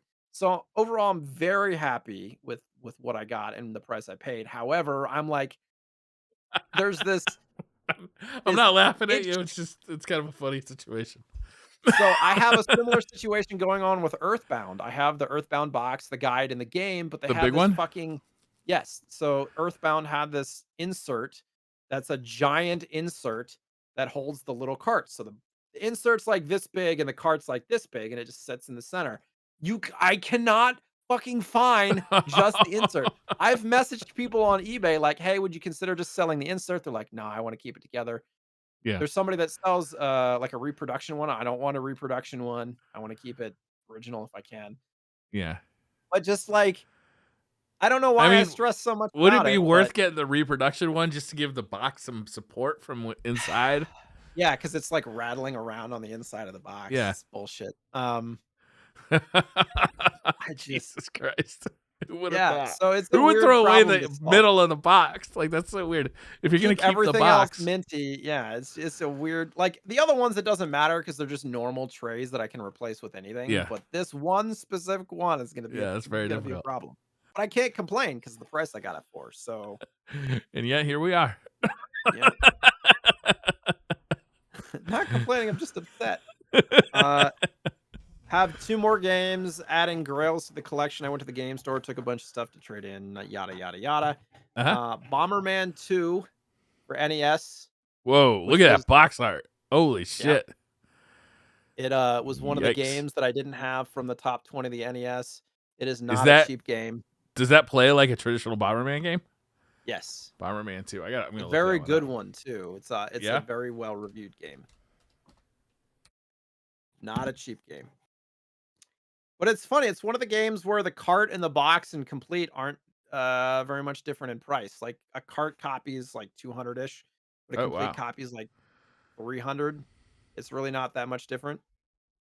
And then the other one that I got from the game store, The Twisted Tales of Spike McFang, which You can apparently beat it in 3 to 6 hours, and it's, like, a really interesting, kind of isometric adventure game, action adventure game, Huh. that had really mixed reviews. Some people gave it a 3 out of 10, other people gave it a 6 out of 10, some people gave it an 8 or 9 out of 10. Wow. Like, That was very really, really mixed. mixed reviews, but I think a lot of people were just upset how short it was, so That makes sense. A lot of people give bad scores based on length. Yeah, this 80. Bomberman game looks great. Looks like a Yeah. real ass Bomberman game on the NES. Yep. First one I ever played was Super Bomberman on the Super Nintendo, and we Great game. played almost as much of that as we played Street Fighter 2 back in the day. Did you play on the multi-tap? Did you No, play we Super only Bomberman had 4-player? no, I think we must have. Yeah, I remember playing 4 players, so we must have. Yeah, I remember playing that game 4-player and it being absolutely awesome. The Sega Saturn had 9 players, which I never played, but it Was there, sure like, would be wireless fun. controllers for the Saturn, or was I there think a it just multi had 9 controller ports that you could like, you could like somehow. I don't know. I don't know enough That's about an it. odd number. Like, how many games supported that, you know? It might have been just the one, but it's barely worth it. Yeah, so and it's funny because you mentioned Super Bomberman. The only big box SNES game that I don't have at this point is the Super Bomberman Party Pack one with the I have a multi-tap and I have Super Bomberman, the smaller box, but I don't have the big one that had the multi-tap in it. Oh, it had the multi. I must have had the multi tap then, because I remember playing 4 players, so I must have had it. Yeah. I just don't It's like remember. It's the Earthbound Mario Paint size box, you know, the Yeah, giant one, and it had the multi-tap in it. yeah. I unfortunately did not pay any attention to boxes when I was a kid. Boxes I were didn't either. in the way of me playing a video game. Trash. Yes. It's an expensive one. It's like $300 to $400 for that game Is it? complete. Wow. Right? So you I wanna know probably what our stole it to game is? GameStop for 3. Yeah. Right? You wanna know what the game is for next episode? I sure do. I can't wait to hear. So I'm gonna give you a choice, Oh, okay. and it's a choice between 2 versions of the same game. Oh, For the Super Nintendo, okay. Or, I'm doing it okay. finally. We're doing it, Briar. Uh-oh. You remember that Game Boy game, Game Boy Advance game you had? Street Fighter? Are we doing Street Fighter? Nice. Well, which one? Oh man, we got to play Turbo. Turbo is better than the regular one because you get to play as all the bosses. So yeah, I have more experience with Street Fighter 2.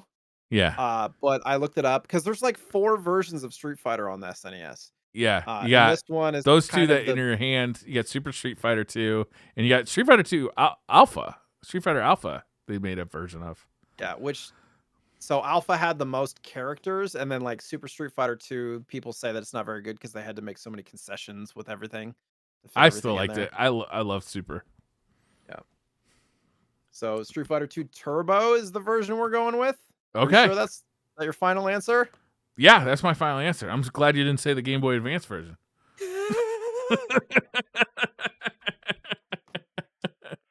I don't know love if I've some even Street Fighter. played this version yet. Boy, are the Super Nintendo versions? They're not available in that Street Fighter anniversary, the 30th anniversary, are they? I think those are just the arcade versions in there. I have no idea. Yeah, I doubt it. I would think that's just the arcade versions. But we're playing specifically the Super Nintendo version of Turbo. I think that's fun. I'm really. I don't know looking if I've forward to ever this. played it. I'm excited. Great. I did. I played it. We had it when we were kids, and we loved it. I played Street Fighter 2. I played the shit out of Street Fighter 2. There was definitely a burnout from I remember from my friend group in the day, because like now if you release more characters, you just release like a DLC for your game. You don't release another $70 game. And Street Fighter was fucking expensive because those were big cartridges. I think they were $70 new. Can we look that up real quick? How much was Street Fighter Turbo new?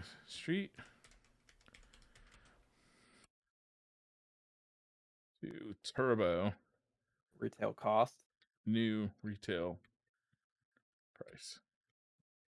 I want to say it was $70. Yeah, I can't find it. Yeah, Oh, it's not. well, Street Fighter 2 was $69.99 in 92. Okay. Turbo, Street Fighter 2 Turbo was $89.99. Yeah. Oh my Yeah, that's up. I remember it good being fucking lord. expensive. Like that's what's so funny to me is like right now there's like this controversy of like games going up to $70. Mhm. Like Square is in trouble with that for releasing Final Fantasy VII remake on PC for $70, and there's a couple of PlayStation 5 games. So like, dude, we were paying $70 in 1989 money for Strider. Like, You know what's funny about that price is you can get a complete in box Street Fighter 2 Turbo for about that price, 60 to yeah, 80 depending on condition, which is hilarious. that is. That's funny. I'm excited. I might try and Used, find a obviously. copy of this. I don't know if I have Turbo or if I know I have a Street Fighter for Super Nintendo, but I don't know if it's Turbo or the first one. So hopefully it's Turbo. It's funny that the original Street Fighter 2 was the last one that I put in my collection, The I original? think. Yeah, I think so. Have you ever played Alpha on the Super Nintendo? No, I'm pretty sure I have it though. I think I haven't played Alpha. Or Alpha that is a might be the funny one that I game. don't have. Alpha's a funny game because it's kind of impressive that they were able to do it because it was like such a graphically lot more of stuff in advanced there, yeah. game. All right, I I'm don't excited, own man. a- Street I Fighter don't had to own happen. Alpha. It was, I would say, the defining game of the '90s. Alpha? No, Street Fighter. Okay, yeah, it's up there. I mean, it was big. Cool. Should we My wrap this one app up, Jay? says Yeah, my app says I have a sealed copy of Super Street Fighter 2. I don't think that's correct. I do not think I have a sealed copy of that. Anyways, yeah, Street Fighter 2 Turbo. 2 weeks. All right. Well, should we wrap this one up? Yep, sure thing. Go set up your VR stuff. We're playing we're playing Street Fighter 2 Turbo on the weekend. Next weekend, maybe. Perfect. All right, Jay, what are you up to for the next couple weeks? Streaming Destiny on twitch.tv/JSniperton. That's fair. We just did a bunch of charity stuff for through the Bungie Game to Give stuff, and I don't know, just having fun doing the events and stuff like that. I haven't been streaming a lot of retro. I need to set up the dock for the Pocket. I might stream some Game Boy Advance stuff or just like handheld stuff. I have a lot of Game Gear games to play through too now. But yeah, Twitch, Twitter, and YouTube at JSniperton. What about you, Briar? Nice.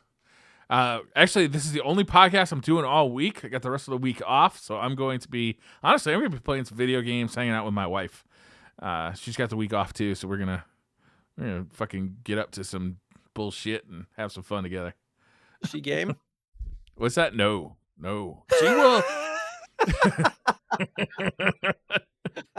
She's not anti-gaming or anything, but she just doesn't partake. But she does enjoy watching. Like she'll sit there and watch me play, especially like story heavy games. Like she watched almost all of Final Fantasy VII Remake.